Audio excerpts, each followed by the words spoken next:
The Tower of the Haughty Blue Dragon is located far from the main building and always welcomes students with the scent of fresh foliage. However, today, on this wonderful sunny day, everything was different. The air was filled with an unfamiliar smell. The freshmen were in a state of bewilderment. Ina and Lihan are located on the street. The guy had a stake in his hands, clamped in special tongs. There was a barbecue on the rich green grass. The guys were interested in whether the newly arrived freshmen were hungry. Shock was probably expressed on their faces, not believing. They began to ask again about whether this is really what they might think. Lihan hastened to assure them of the truthfulness of his actions. The face of the freshman lit up with real undisguised joy. However, Lihan has never done anything for free in his new life, so this time, he demanded a silver coin from everyone for lunch. The freshmen couldn't stop talking about how much time had passed since they last ate meat, that they couldn't believe that Ina and Lihan shared something so precious with them, and cried with happiness. At the same time, Lihan and Ina discussed how profitable their business idea turned out to be. They earned 3 times more than it would have cost outside of the academy. The heroes could not even imagine that everything would go so well. Devilish lights shone in their eyes, and incredible self-pride glowed in their soul. The 97th prince came out of the tower with an expression of universal joy on his face, his cheeks sunken, and his gaze completely extinguished. The blonde complained about the strongest noise.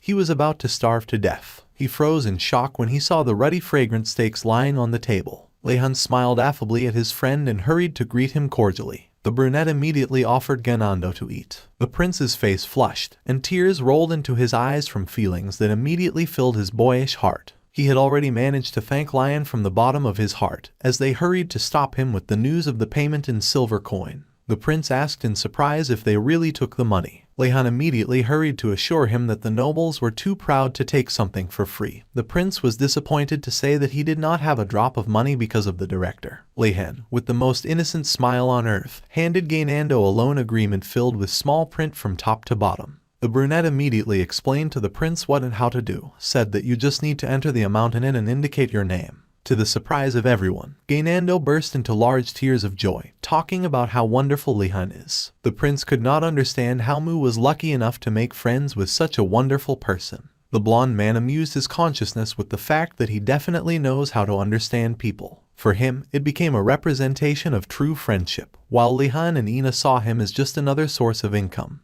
It was a happy day for everyone. The bright summer sun shone above the smooth gray domes of the Einrogard towers. Against its background, the saturated grass seemed even more beautiful. The same bright sun flooded the room into which the freshmen entered. It was lined with expensive wooden parquet. There were steels of books near the walls, and a window on the opposite side. Tables, benches, and a blackboard for the professor. It was definitely a classroom. Learning the basic magic symbols, that's what awaited the young freshmen today. Noble children were outraged that they would have to study such a useless discipline in their situation. They were sure that they already knew everything. Lihan was only thinking about how amazing the fact of how sincerely they were talking about all this was. The air thickened with the surging magical energy. The air was cut by a loud good morning that shook the earth. The students froze in mute shock. In the subcortex of their consciousness they guessed who would become their teacher, but disbelief still glowed in their hearts. However, the remark about the Ironheads left no doubt. Their new professor of magical symbols is the director himself. Mute shock flashed on the faces of the students. The director also noticed that the freshmen ate well on a wonderful summer morning.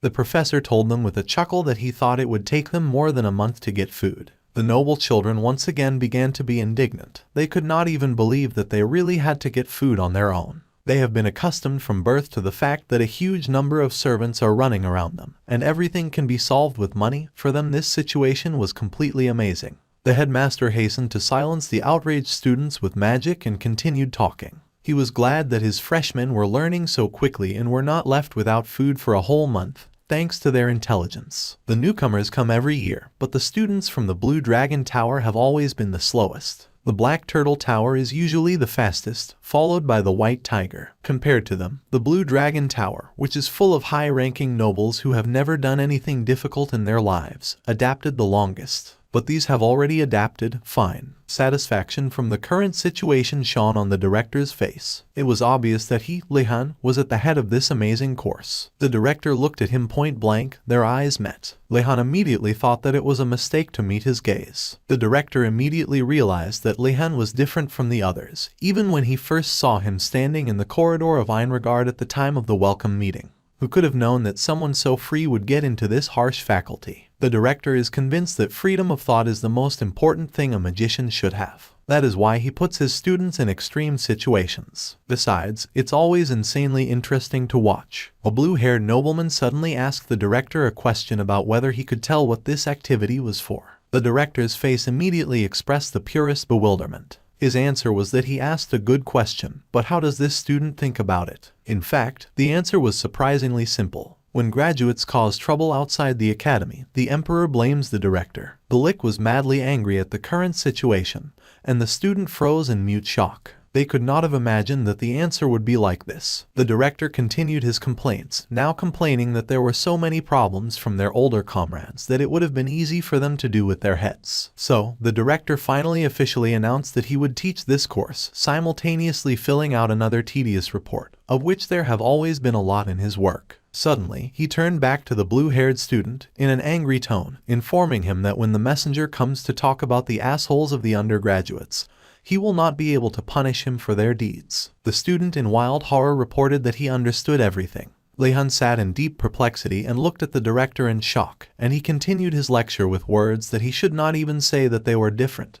It would only infuriate him 100-fold more. The students were soon told to open the textbooks on the first page and read as soon as possible. The whole class was filled with shouts of phrases. Everyone insisted that they would not harm civilians with magic. The director furiously demanded to speak louder. The students repeated over and over again that they would not harm civilians with magic. Lihan continued to repeat the same phrase in shock, without taking his eyes off the space. He could not leave the feeling that something was clearly wrong in this situation, and the lesson had little to do with magic symbols. Could it really have worked? The director showed a false hope that this lecture would stick in their hearts, and now he will need 2 assistants for lectures. None of the freshmen did not want to go out. There were glances along the row immediately. Lihan understood that the task was likely to be infuriating, but seeing how others only averted their eyes so as not to go out, he could not help volunteering, especially since the director made it clear that if no one wanted to answer his offer, it would be worse for everyone.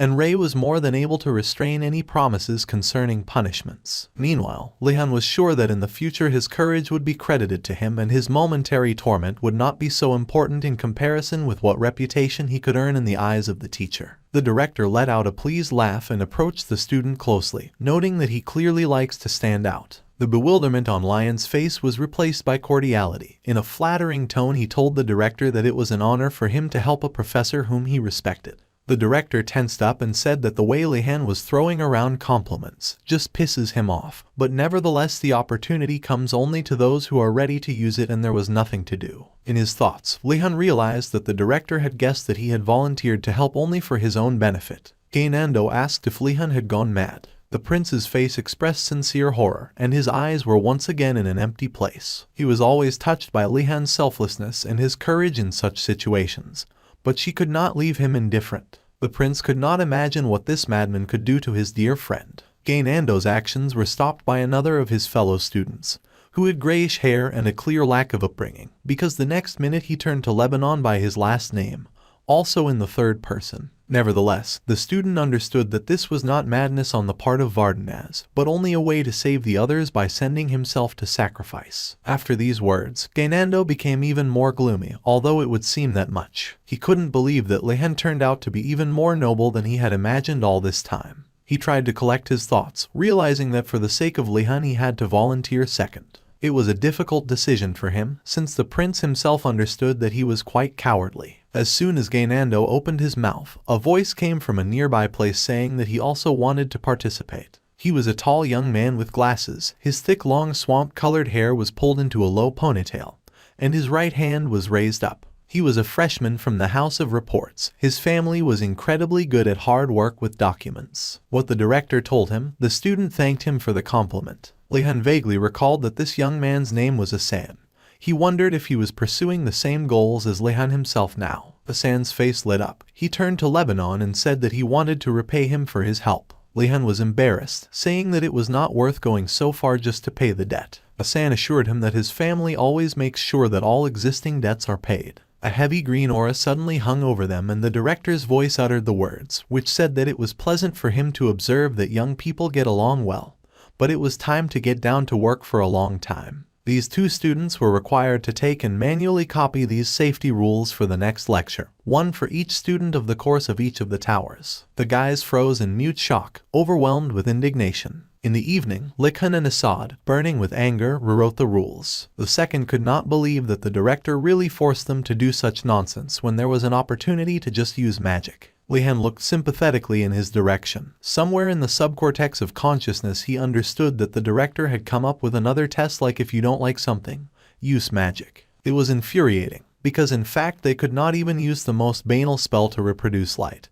Not to mention the rather difficult in their case magic of writing. If the director had at least a drop of conscience, he would have left them at least the slightest hint. Lihan got up from his seat, resting his hands on the table. Asan hastened to ask what exactly he was going to do. Lihan, without turning around, replied that he was looking for a clue to resolve the situation in which they found themselves, and perhaps find at least something useful for themselves. Asan incredulously asked if it was possible to do this. It seemed to him akin to theft. Lihan hastened to assure him that there are no rules prohibiting such penetration, especially since they had rewritten the entire code a minute earlier, which means they are completely sure of it. Asan followed him with excitement and decided that it was worth a try. They decided to split up and search together. Time passed. They did not find anything particularly remarkable. Suddenly, Lebanon caught sight of a box burning with the same greenish fire as the director's face. Lihan called Asan to him, saying that a strange magical energy was emanating from the box. The green-haired man approached the indicated place with interest in his eyes. The young people unanimously decided to open it. An illusion resembling the faces of the director immediately flew out of there. However, this was not an illusion. The director himself really turned out to be in front of the guys. He rather said that the fact that young people had done with meaningless work and began to use their heads for their intended purpose meant a lot. He sincerely hoped that this would happen sooner rather than later. Otherwise, they would simply have spent a lot of their time on meaningless work and would have ended up in a stupid position. He provided the young people with a spell of the first circle, low-level manipulation, and it would be better for them to learn it as soon as possible. Asan trembled a little when he realized what the director was really up to. He was angry and completely did not accept the methods of education that their professor used. For him, it was something too stupid and resembled a cat playing with his victim's mice. Asan was ready to file complaints against the director, fired up by the idea of collective victory. But Lihan did not listen to him at all. He was deep in his own thoughts, remote from everything that concerned revenge. Lihan finally responded, saying only that he could not help. The young man was sure that complaining about the mad director would not help in any way, because these are the rules of Einrogard. Asan also agreed that there was a 95% chance that it would really be a waste of time. To Lihan, even the 5 remaining percent seemed to be something amazing in his speech. He decided that they should just practice. Low-level manipulation. Important components for using magic, will, spell, gestures. What follows is a good spell for using low-level manipulation. Step, walk. Their efforts have not brought a drop of success so far. The Asan has only managed to run out of mana. Magic is not easy. It looks like light movements, but the energy is collected differently each time. Lihan felt like a clown. He needed concentration. It was worth imagining that this was his last chance, as if there was a minute left before completing the task. Straight as a serene bamboo tree, but at the same time soft as a feather. One loud move and the feather rose into the air, driven by the energy of Lihan. The guy was elated. He finally managed to master the spell. Asan did not expect anything less from the genius of the faculty. Now Lihan could only calmly let the pen move to the side of the paper without dropping it. However, the air was cut by a blue flash of energy and the feather was outside the building, cutting an apple hanging on a tree into 2 parts. There were 2 difficult points in this spell. After pronouncing the spell, you need to continue concentrating the object without stopping. Lihan had already finished with the most difficult part of the spell. The control should now be many times easier. He made another attempt. Slowly, and slowly. Suddenly, the director burst into the audience. Having said that the young people had already fulfilled their norm, he decided to finish the rest with the help of his own magic. However, after interrupting the professor's lecture on pure kindness, the pen got out of control and began bouncing all over the office. Asan could not hide his admiration for Lihan, who, being a recently enrolled student, shot the director with an ordinary pen. It seemed to Lihan something incredibly strange. The director covered himself with a protective sphere from the pen, let out a pleased laugh, and said that Lihan had learned the spell much faster than he expected. In his eyes, he was a little better than the rest of the first-year students. It seems that everything should have ended there. Because the director was in a good mood, Lihan decided that it was time to find out from him how it was possible to improve control over his own mana. The director asked him if there were problems only with control, and Lihan confirmed that only with him, while Asan once again came across the awesomeness of Asan. The director informed Lihan that many newcomers have this problem, so he has nothing to worry about. The brunette thought that the whole problem was magical energy, but he was wrong. However, the director burst out laughing, admitting that he lied, since usually everyone has problems with the spell, and control is obtained after a couple of attempts. Lihan also became unique by launching a feather like an arrow. Now he should think about it himself. Lihan was annoyed, but tried not to show it. The professor's answer did him no good, but he had to keep silent. It was somehow not fun for the director to tease him, because Lihan's reaction was always too adult. But Asan's is much more interesting. Magic is such that the more you use it, the more you master it, so there was nothing to worry about yet. Now the director sent the heroes to dinner, teleporting directly to the center of the dining room. Asan was sent to the infirmary to restore magical energy. There was no one in the steel, since it was already dinner time. The food was the same as usual, which was nevertheless not bad. Lihan still has smoked meat from the last time. Suddenly, a woman standing behind the prince turned to him. She wasn't there before. Lihan immediately decided to ask what she wanted from him. The girl handed him the parchment with the list he had asked her for before. List of popular subjects, knowledge of alchemy, basic imperial linguistics, basics of dance and socialization. These were not subjects for which it is easy to get good grades, but only the most popular. Lihan was surprised by the presence of alchemy in this list. It was definitely good, but... The brunette turned to the princess with the words that popular subjects and subjects for which it is easy to get good grades are radically different things, and probably there was just a mistake. However, the princess only tilted her head sideways uncomprehendingly. Popular subjects, they are attended by many skilled students. Therefore, it is difficult to get good grades. Unpopular items, the competition is lower. Therefore, it is easier to get good grades. That's what he meant. The princess was shocked. Did Lihan really just want something simpler? It seemed to her that he was more in line with the noble status, but this turned out to be just another mistake. Just in case, the princess has compiled another list, the one in which the items that are best avoided have bread. The list of unpopular subjects, the basics of fencing, basic physical training, the basics of magic combat, the method of interval repetition. Lihan was delighted with the receipt of the paper. It was really what he needed. The first is the basics of fencing. It's rare to see a person who has come all the way to the school of magic to study fencing. It's the same with learning the basics of magic combat and the method of interval repetition. Students who came to school in search of the truth are not interested in fighting. But what of that to Lihan? Isn't it better to learn more ways to protect yourself? He was really very grateful to the princess for her efforts. She left disappointed, casting a stern look at the guy.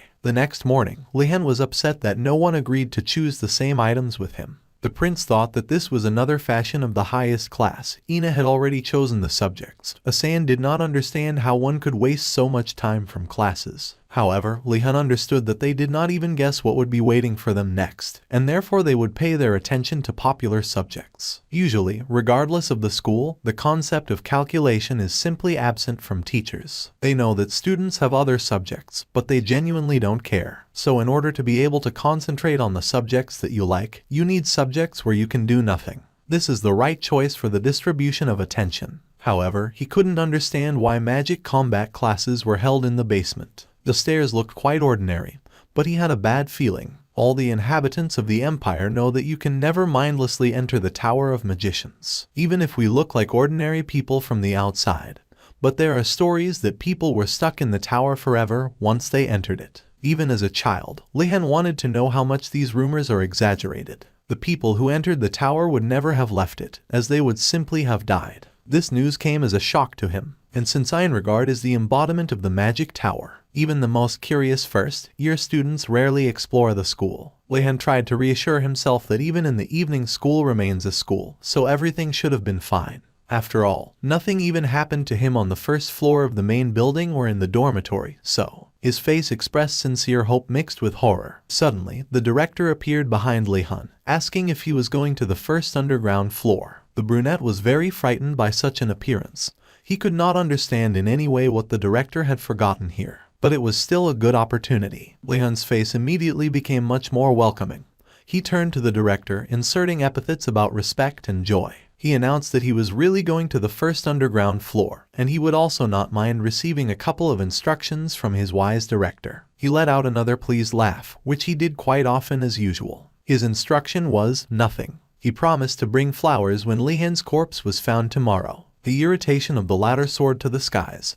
He was outraged by such childish behavior of the director. Unfortunately, he was not able to express it in any way. A creature capable of smiling despite resentment and tearing anger, this is a graduate. Lihan wandered around the corridor of the floor in frustration, complaining that the director had only intimidated him in vain. On the floor, everything was illuminated by a large number of torches. Nevertheless, Lihan had the feeling that something incredibly sinister was really hiding behind the door. He sincerely hoped that all his bad thoughts would remain just a feeling. He was standing in front of a metal door, compressed with the same metal elements. There was a sign on the door, the basics of magic combat. Lihan caught a glimpse of a man standing next to him with a neat short blonde haircut. Next to the guy was a cute girl with wonderful long pink hair. They were discussing the fact that it seems someone else will sign up for this subject, and they looked very happy. Lihan was inspired, thinking that he was not the only one who eventually signed up for this at least useless subject for a magician. However, the couple was suddenly surprised to realize that they were not at all where they needed to go. They hurried away, talking about whether anyone had signed up for these classes at all. They decided that it was very unlikely, since even the members of the Knight's Tower were afraid to go down into a damp and gloomy room shrouded in an aura of horror. In the end, the confused Lihan was left alone with a frightening metal door. Opening the door, he got into a room in which all the objects were made of stone. There were only 3 students at the tables, 2 girls and 1 guy.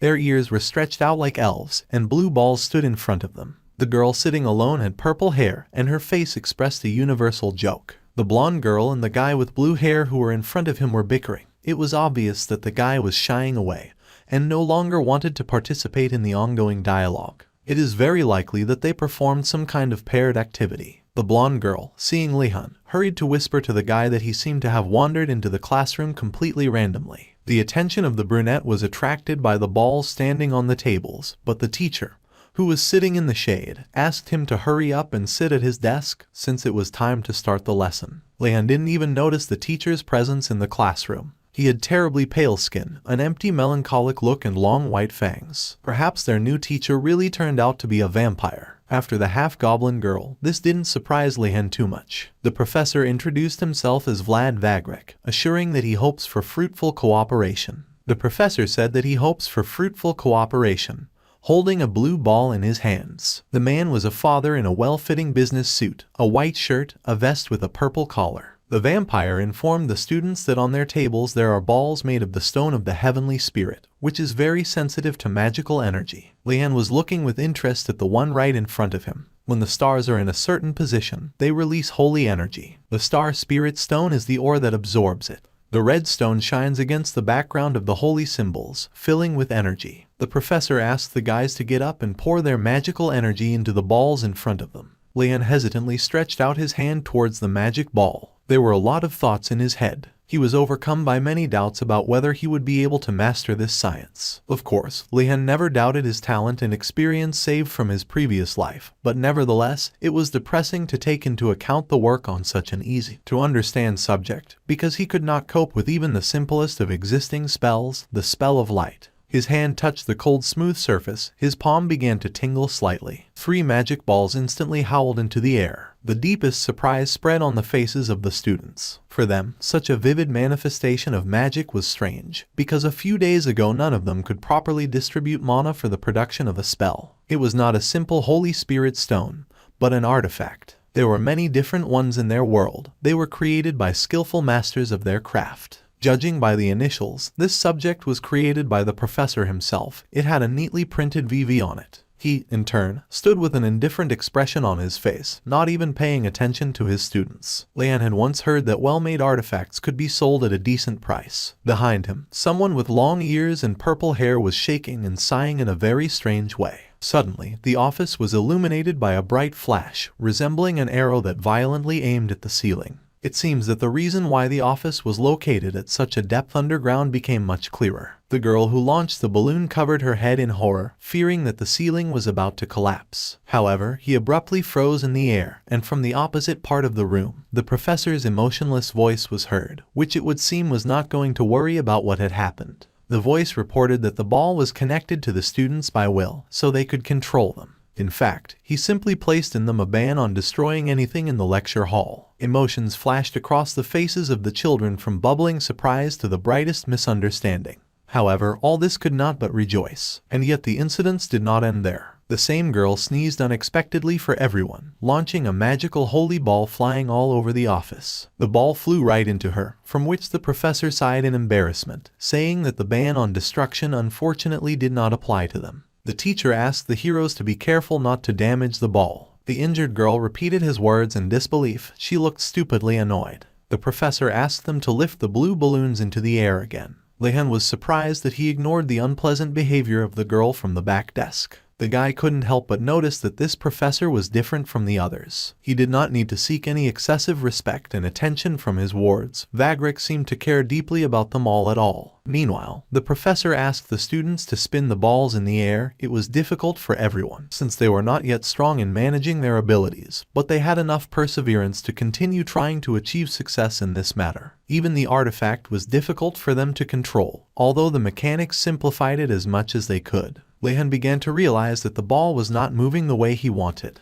His face was insanely focused, his breathing was ragged, and his hands were trembling. A cry of delight was heard from the front desk. One of the students finally managed to master his own magic. However, the professor was not impressed. His face was still as indifferent as it had been all the time before. He gave out only a dry repeat, again burying himself somewhere in his thoughts. Only now was Lihan able to see the deep wrinkled hollows under his eyes. It seems that he became immortal already in a fairly mature state. There was an awkward chill in the air. The student had no choice but to agree. Vlad instilled terror in them, without even making any extraordinary efforts. Are they really going to do this exclusively all the time? The grains of sand in the hourglass dripped to the very bottom for a long time, lining the velvet carpet. Lihan finally asked the question that had invested him for so long about how long they would still be doing the same thing, drawing a circle with a ball. The professor finally showed a bit of emotion, showing surprise with just his eyebrows. He began to look much more interested in this lesson,